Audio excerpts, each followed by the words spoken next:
Welcome to the Competitive Advantage Talks presented by Wasserman at the Sloan Sports Analytics Conference. My name is Corey Brumbergs. I'm a first-year MBA student at MIT Sloan, and it's my pleasure to introduce our presentation today, Have Your Cake and Eat It Too, Maximizing Revenue and Retention in College Football, presented by the Kraft Analytics Group. We'll leave 5 minutes at the end or so for questions, but please wait for the microphone to come to you. And with that, please join me in welcoming to the stage Peyton Phillips from Mississippi State. Thank you, appreciate it. We good on sound? How's everybody doing? Excellent. Awesome, 4:30 on a Friday. Appreciate you guys coming out today after a great day so far. My name is Peyton Phillips, as you mentioned, Director of Analytics at Mississippi State Athletics. And today we're going to talk about, we're going to challenge an idea in college athletics right now that you can no longer simultaneously maximize both revenues and sales volume / attendance. It was really easy over the last century or so that we could do this. All we had to do is keep building bigger and bigger stadiums, as you've seen, facilities arms race, and keep increasing ticket prices, as our fans will very loudly tell you we've done. But we can still do this. We can still maximize both. We can still have our cake and eat it too. It just takes a little bit of a different approach, and we're at a data analytics conference, so why don't we talk about some data? So we'll walk through this by talking about 4 major phases of the football season ticket life cycle. First off, season ticket pricing. That's the obvious project. It's one of my favorites. Then we'll get into that human element, which is so important. We can't forget it in getting involved in the data. Fan engagement, surveys, understanding the why, not just the what. We'll talk about the renewal period, which is what we're currently in, February through March, and then finally the seat add reload process. So to start, my background is economics, so that's kind of the lens through which I view the world. We've got our stadium up here, and because of that economics background, I kind of view every single section as its own market, its own set of costs and benefits. Well, cost is obviously the price, but each section has its own set of benefits too. So for example, that 50-yard line seat has a much better view of the field as the goal line, of course. Access to premium amenities, chair-back seats versus your traditional bleacher seats, which is most of what we have in our stadium. So there's so many different things. Even the west side of the stands tend to be more valuable than the east side because of the shadow that's cast over the stands during the afternoon sun. So we want to make sure that we have something that appeals to everybody. In college athletics, we have fans that lie on all ends of the spectrum economically. So we're fortunate to have even Fortune 500 CEOs who are major donors for our university. We want to make sure we have something for them on Saturdays. We also want to make sure that we're appealing to some of our most passionate fans who may not even have graduated high school, but they bleed maroon and white. We want to be a little bit like a car dealership. I'm a car guy, so bear with me with a car analogy, but like a Chevrolet dealership. Walk in, on the right side, you've got your Chevrolet Corvette, $130,000, sweet ride. But then you look over on the left when you realize, yeah, I can't afford that. You see the Chevrolet Cruze for $20,000, $25,000. We have something for everybody. So the season ticket pricing project, we look at 4 different data sets. We look at sales as % of capacity by section, and then we regress that with team performance. We actually found a 91% correlation, #TalkData between your team performance for our football team and season ticket sales. That's our win elasticity, to use an economics term. How bandwagon are our fans in each section? Then we've got renewal percentage by price changes per section over time. Most seasons we've actually gone up across the board the same dollar amount incrementally at Mississippi State, so that made this process very easy. We get our price elasticity with that regression. Then we have the secondary market. So StubHub is our official partner, so we get data from every single sale that happens on StubHub on the secondary market. So we can take the average price of every single ticket sold for every single game in each section, add that up, and see what the secondary market suggests our season ticket price should be. So as we're going through all this, we're reconciling all these different data sets to see if they're telling the same story. And finally, we'll talk about surveys here very shortly in the fan engagement section, but for the season ticket pricing project, we can see where fans are sitting that tend to complain about cost, because the surveys we put out there have questions that are not leading. It's very general, please provide your feedback. So if somebody's talking about cost, even if it's not tickets prices, it's cost of travel, cost of hotels, cost of food in the stadium, they're cost conscious.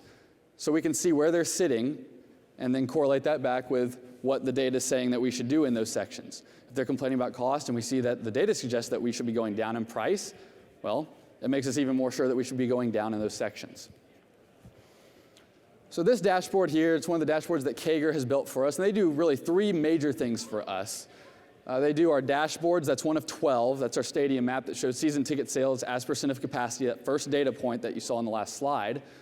They also do analytics models for us. They actually do some analytics projects for us, which is a huge help for me as the only data analytics employee currently at Mississippi State. And also, they help us out with our data warehouse. So they bring together all of our data into one place. And what you're seeing here, again, is those sales. You can see the lighter blue in the corners. Actually, on the east side, we've got some sales opportunities. Section 3 over on the west side, we're actually full over there, but there's some comps over there from athletic staff that are not being included in the current filters. So we found that on the east side in the upper corners, we might have some pricing opportunities. Now these dashboards do 2 main things for us. One is, of course, we just download the data out. It's really easy for us to run those regression models without having to build reports in Paciolan and do calculations. But the most important part is take a page out of the McKinsey consulting textbook. We can do all the best data analytics models in the world. We can be brilliant analysts. There's probably a lot more people in here that are much better at data analysis than I am, but it doesn't matter if we don't get buy-in from those who do make the decision. And ultimately, the decisions lie well above my head on pricing. If you can't generate that buy-in, all that work is now worthless. Now, these same dashboards, they're very easy to consume. They make sense to your average senior staff member, even if they don't have an analytics background. Our athletics director was a baseball coach. But this is something that we can clearly communicate. We don't have to get deep into the weeds on regression models in that presentation. So this just makes it so much easier for us to present that information in a clear and concise manner. And that's especially important when our data, as it did, suggests that you should go down in price up to 20% in some sections and go down in 16,500 seats, which is exactly what we ended up doing in large part because of the buy-in that these dashboards created for us. So another dashboard that we have is the renewal map, and again, it's just telling the same story. You can see our renewals, that second bullet point from 2 slides ago. Those renewals tend to be lower in the same areas where we have lighter sales. So we're getting more and more confident in what we should be doing with our pricing as we see more data sets telling the same exact story. This will work.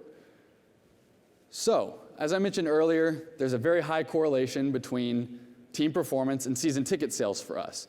Now, specifically, the team performance statistic that we use that we found had the highest correlation, that 91% or 90.9%, is actually the average of the previous season win percentage and the current season win percentage for previous years. Now, the reason we use those 2 metrics averaged is because people make purchasing decisions on 2 different things. One, at least in terms of team performance. One, how well did the team do last year? There's excitement or disappointment coming off the season based off of how the team did last year. But also there's a future expectations component to this that is also heavily involved. Now it's really hard to go back, say, to the 2009-2010 offseason and say, what did the fans expect in the 2010 season? So we're going to assume that fans are reasonable, which may or may not be the best assumption, but we can assume that and just say how the team ended up performing on the field in 2010 is what they were expecting going into that season.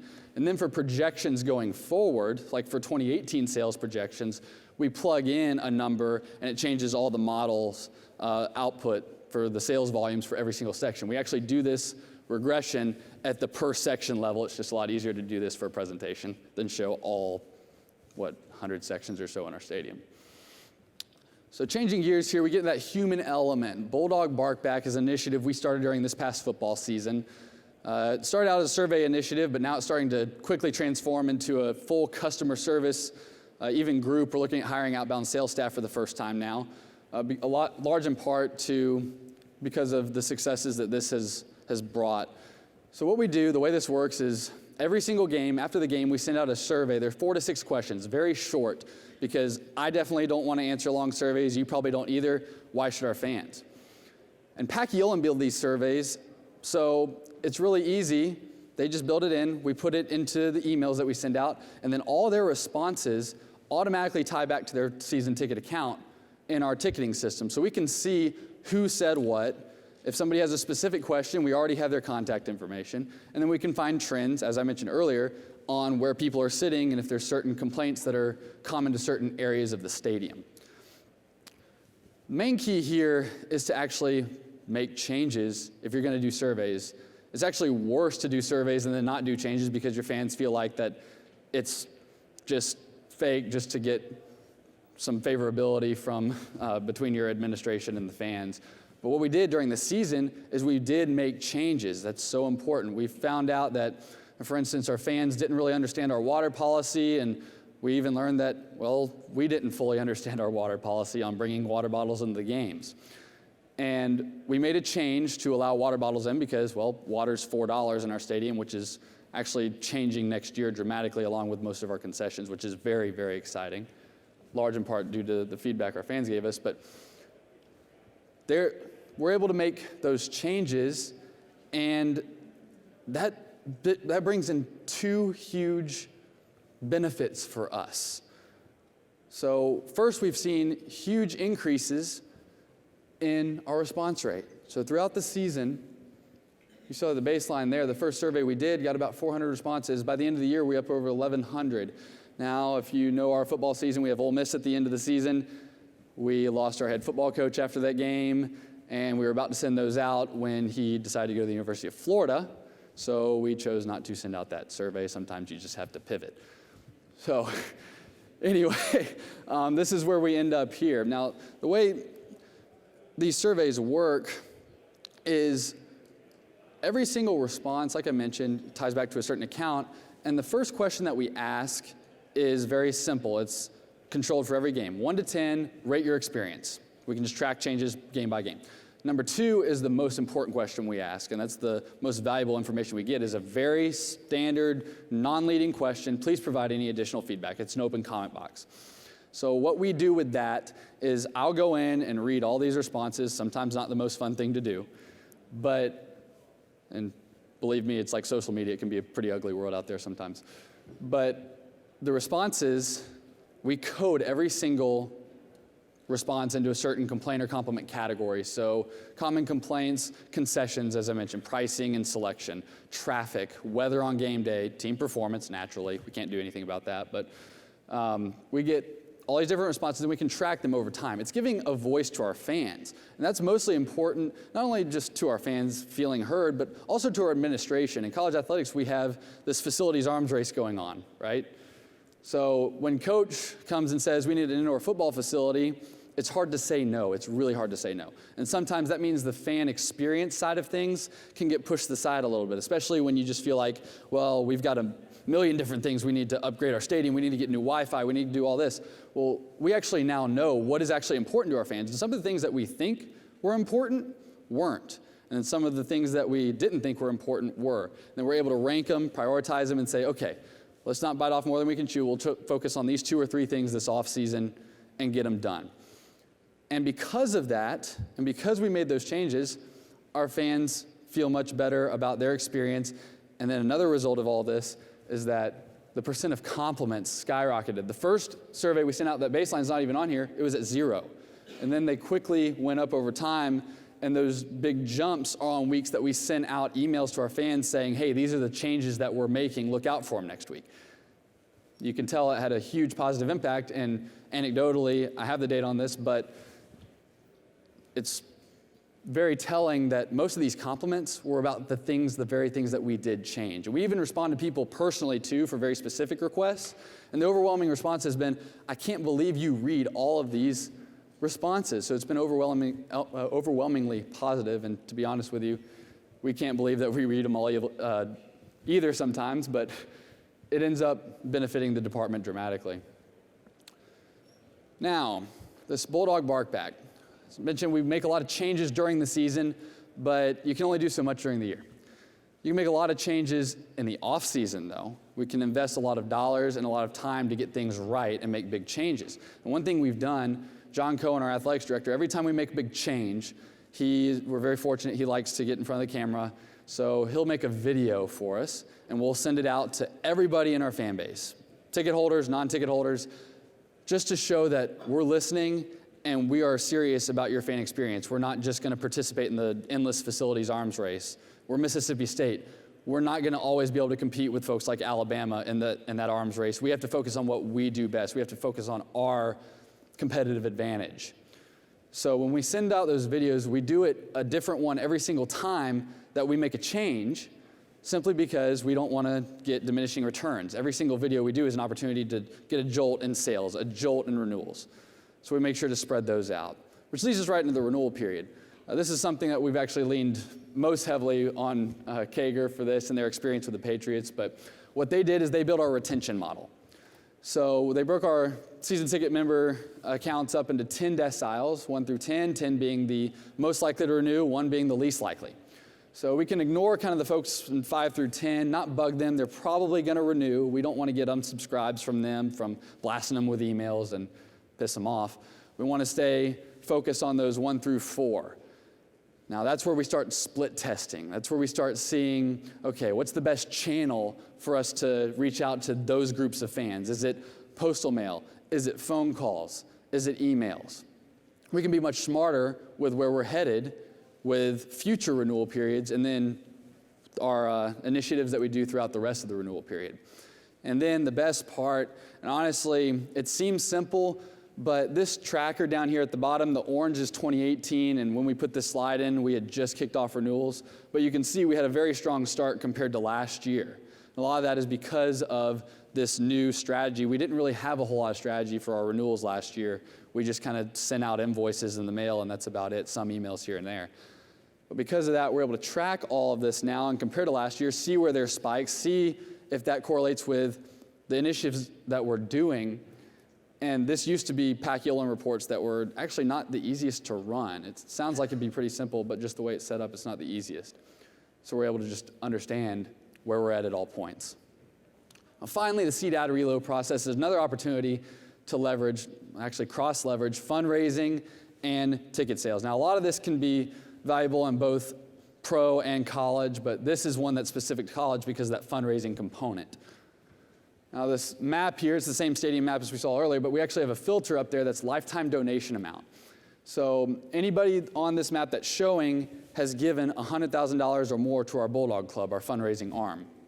Now, as we'd expect to see, most of those folks are in our club levels, 50-yard line, North Club level. It makes sense, but what really matters to us is the folks that aren't in those areas. Why are they not in the most expensive seats? Well, maybe they're just very cost-conscious people, and that's how they became successful and had the money to give to us. That's fine, but those become prime prospects for seat upgrades.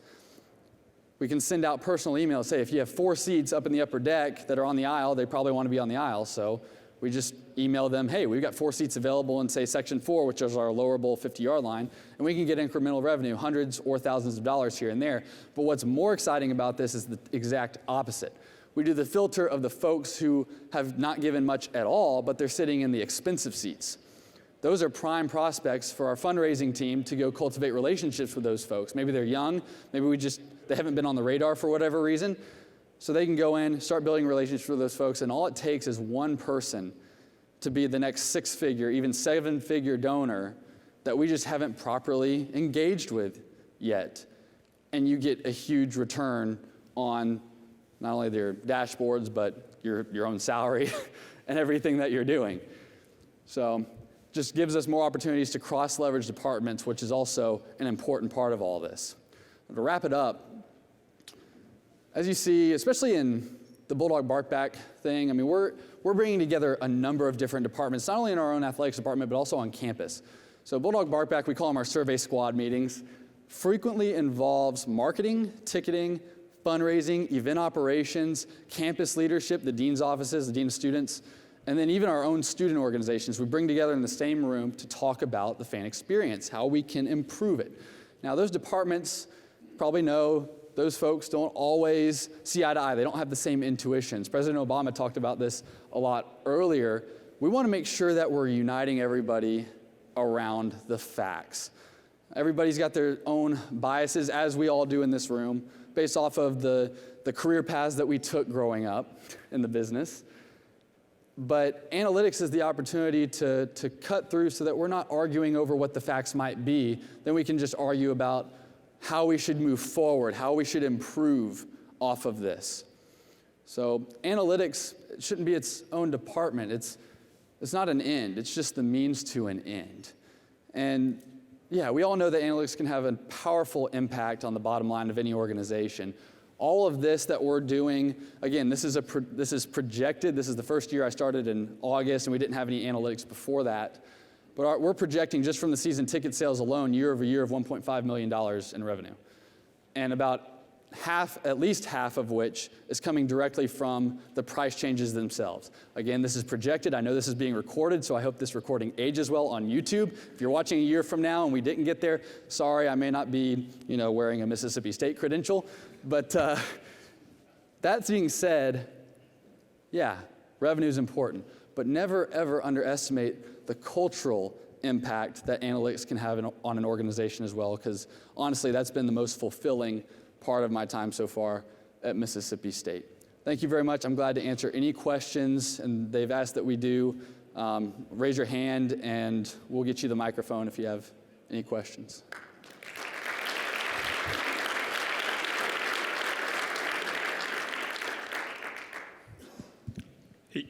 So you mentioned looking at sections individually and then say like doing split testing in the off season. Yep. Do you ever do more radical experiments during the season where you maybe test something on a certain section and then have other sections that look alike as like your control to see how maybe like a smaller rollout might be affected in the middle of the season? Meaning, so in the middle of the season, you mean like single game sales? Well, let's say game day experience, you want to see how Section A will react to a change, and then you look at their surveys after that game to see if it had an actual effect on their experience while controlling them against other sections. So we haven't done any of that yet, and honestly, like I mentioned, this is our first year in it so far. Started this all in August, so we'll get there at some point. I know this is a cliched term, but low-hanging fruit has kind of been our focus so far. That's a great idea. I love that. Might use that, so thank you. Just stole your IP. Sorry about that. But anyway, we haven't done that in terms of the just making changes during the season because, quite frankly, our marketing team is really energetic, really active. And so the approach so far has just been, all right, let's just get it all out there and just try to make as dramatic a change as we can really quickly. And it's worked for us so far. Like, I mean, the numbers and the survey responses and all have gone really well, and the compliments have gone up, but we haven't honestly gotten that sophisticated yet. Hey, Peyton, Hail State. Hey. Where do students fit into this whole picture? Are they just a necessary evil that takes up better, seats that would be better paid if they weren't there? Do you give a damn about their opinions or what? Yeah. So actually, just this week, good question. I appreciate that. No, actually, this week we met with what we call our big dogs. So all of our student organization leads. So that's Greek, non-Greek, a military group, different diversity groups. And so the main purpose of that meeting is to hear from them as well. Something that I firmly believe in, and that's something we've actually kind of really adopted as a mantra, I suppose, is our students are our future season ticket holders. And Leah Beasley, our external affairs senior associate AD, likes to view it as, well, students, we're in a courting relationship. We're dating our students right now. So we have to impress them so that they'll come back as season ticket holders in the future. Of course, we want that revenue long term. But students, fortunately, our organization, being in Mississippi State, being in Starkville, Mississippi, we're not as purely dollar driven. Actually, one of our official logos is family with the block M with the state in it. And that's something that, fortunately, just the group, our leadership has done a good job of making that a reality. And so students are a key component to the equation. And student attendance we care a lot more about than student revenue. So I will tell you that. Because we believe that almost that's an investment in the game day atmosphere for everybody else. Because one thing we found in a lot of the responses on our surveys is actually that a lot of people talk about student attendance that are non-students, especially your older season ticket holders. Why were there no students at this game against, say, Charleston Southern or whatever? Well, why were there no season ticket holders at this game against Charleston Southern is what we want to say back, but we stay away from that. So, so to your point, yes, it's sometimes we feel like as students, and I was just a student not very long ago, so I know what you mean, but our students we're actually working very hard on making a lot of changes right now for our students to improve the student section and the student experience. But I can't comment on those yet. They're in the works. As I just said, we just met with the group this week just to start feeling out what their thoughts are on some things. So we'll get there. We have a lot of dramatic changes coming for students and non-students coming forward. So are you a student? Alumni? Well, you'll see a lot of changes for our students and our alumni coming this year. One more? No? Okay, all right. I'm being told time's up, so is it? No? Okay. Sorry. I can meet with you in a second.